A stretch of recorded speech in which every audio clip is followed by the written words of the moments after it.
Buenas tardes, mi nombre es Arturo Daniel Ramírez Lugo, estudiante de la Maestría en Ciencias de la Educación del Centro Internacional de Estudios Superiores de Morelos. En este video voy a hablar acerca del enfoque sociocultural, partiendo de su base filosófica, pasando por su epistemología, su metodología y terminando con lo que personalmente yo considero que es más relevante para quienes estamos en el ámbito educativo, que son sus implicaciones académicas.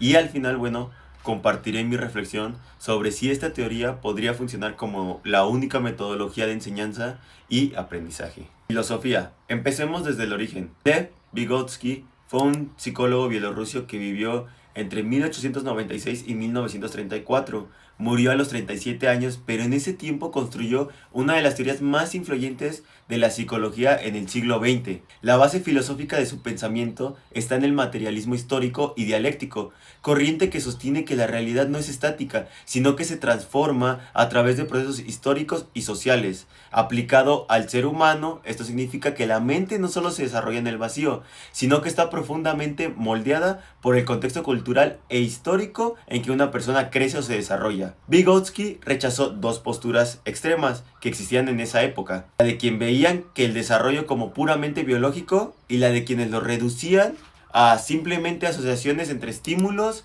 y respuestas. Para él, ninguna de las dos explicaba lo que de verdad nos hace los humanos, o que es la capacidad de crear cultura, transmitirla y transformarla. Su gran apuesta filosófica fue entender al individuo siempre desde un colectivo. O sea, el desarrollo humano, decía, que es esencialmente un fenómeno social antes que un ser individual. Segundo, la epistemología. ¿Cómo consigue Vygotsky el conocimiento? Desde una perspectiva epistemológica, él plantea que el conocimiento no reside únicamente dentro de la cabeza de cada persona, sino que se construye en la interacción con otros y con los instrumentos culturales disponibles: el lenguaje, la escritura, los números, los símbolos, etc. Aquí hay un concepto central que define toda su epistemología: la mediación. Para Vygotsky, entre el sujeto y el objeto de conocimiento siempre hay un mediador, ya sea una persona más experta o una herramienta cultural. Este proceso de mediación es el que transforma las funciones mentales elementales,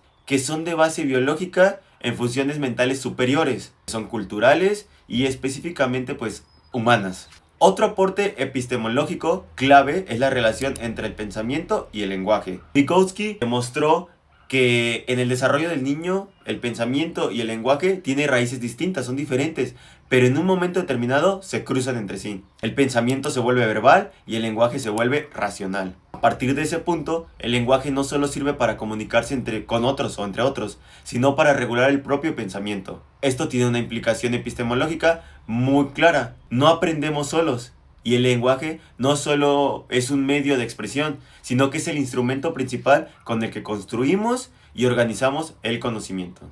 Tercer punto, la metodología. Vygotsky desarrolló lo que llamó el método genético. Básicamente consiste en estudiar los procesos psicológicos no solo como resultados fijos, sino como en su origen y transformación a lo largo del tiempo. Para él, entender cómo algo funciona requiere entender cómo llegó a ser lo que es. Dentro de esta metodología destaca el concepto más conocido de su teoría: la zona de desarrollo próximo, o también conocida como la ZDP. La definió como la distancia entre el nivel real de desarrollo determinado por la capacidad de resolver independientemente un problema y el nivel de desarrollo potencial determinado a través de la resolución de un problema bajo la guía de un adulto o en colaboración con otro compañero más capaz o más hábil. Lo que un estudiante puede hacer hoy solo prácticamente define su nivel real. Lo que puede hacer con apoyo define su nivel potencial. Y ese espacio entre los dos es donde ocurre el aprendizaje verdadero. A partir de esta idea, incluso surge también el concepto de andamiaje,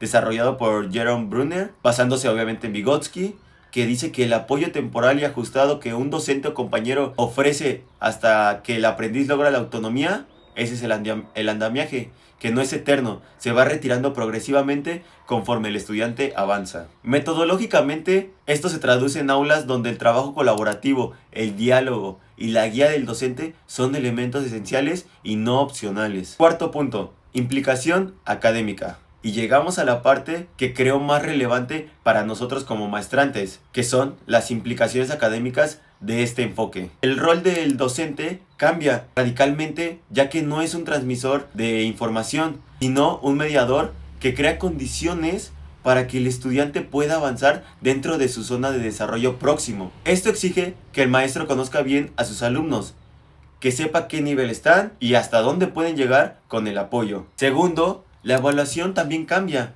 Aquí es donde Vygotsky argumentó que los exámenes tradicionales solo miden lo que el estudiante ya sabe hacer solo, es decir, el nivel real, pero ignoran el nivel potencial, que en realidad es el indicador más valioso del desarrollo, que es evaluar desde la ZDP. Significa mirar hacia adelante, no solo verificar lo que ya se consolidó. Y tercero, el aprendizaje colaborativo no es un recurso complementario, sino una condición de aprendizaje. Vygotsky planteó que toda función psicológica superior aparece primero en el plano social, entre personas, y solo después se internaliza en el plano individual. Dicho de otra manera, primero aprendemos con otros y luego aprendemos solos. Cuarto, el lenguaje en el aula tiene un peso enorme. Las conversaciones, los debates, las preguntas guiadas, pues no solo son adornos pedagógicos, son el mecanismo por el cual el conocimiento se construye y se transfiere. Como administrador en el sector público agropecuario, veo estas implicaciones también en contextos de capacitación laboral. Cuando se forma a una persona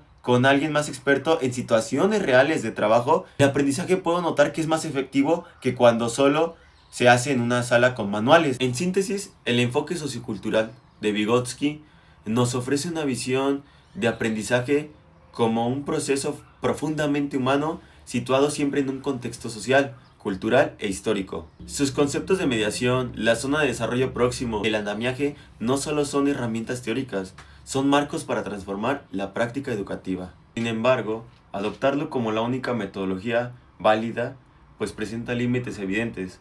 Reducir toda la práctica docente a una sola corriente implica el riesgo de que se facilite en exceso una realidad pedagógica que es inevitablemente plural. Gracias.